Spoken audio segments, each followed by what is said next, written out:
ఈ వ్యక్తి తన కళ్లపై గంతను కట్టుకుని తుపాకీని పట్టుకున్నాడు. అతని సహచరుడు అతన్ని చూసి నవ్వడం ప్రారంభించాడు. శిక్షణాధికారి టైమర్ ఆన్ చేశాడు.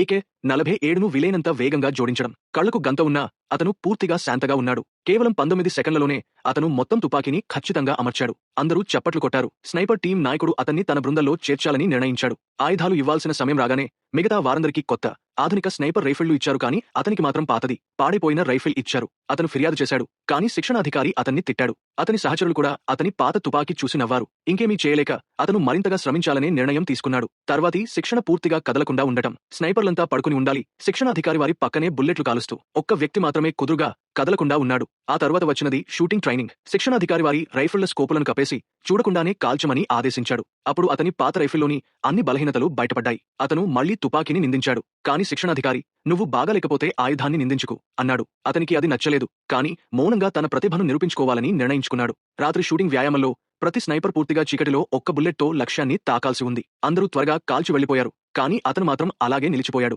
శిక్షణాధికారి అడిగాడు, ఇంకా ఎందుకు కాల్చలేదు? అతను నిశ్శబ్దంగా, నా గురి దొరకలేదు అన్నాడు. తర్వాత ఎలాంటి వెలుతురు లేకుండానే ట్రిగ్గర్ నొక్కి లక్ష్యాన్ని ఖచ్చితంగా తాకాడు. ఒకే ఒక్క పూర్తి శాట్ అదే పాత రైఫిల్తో గెలిచాడు. దాంతో అతను తన శిక్షణ పూర్తి చేసి త్వరలోనే తన మొదటి మిషన్ పొందాడు. శత్రువులు ఒక పాత ఫ్యాక్టరీలో దాక్కున్నారు. వారిని తుడిచిపెట్టమని అతనికి ఆదేశం వచ్చింది. ఒకరు భవనం లోపల, మరొకరు చెత్తమేడలో దాక్కున్నారు. ఇద్దరూ చాలాసేపు కదలకుండా ఉన్నారు. కానీ చెత్త దుర్వాసనను తట్టుకోలేక దాక్కున్న శత్రువు కొంచెం కదిలాడు. ఆ చిన్న కదలికతో అతడి స్థానం బయటపడింది. అతను వెంటనే అతన్ని కాల్చాడు. లోపల ఉన్న శత్రువు ఇది చూసి భయపడ్డాడు. అతనిపై కాల్పు జరిపాడు. బుల్లెట్ అతని చేతిని గీసుకుని వెళ్ళింది. అయినా అతను శాంతిని కోల్పోలేదు.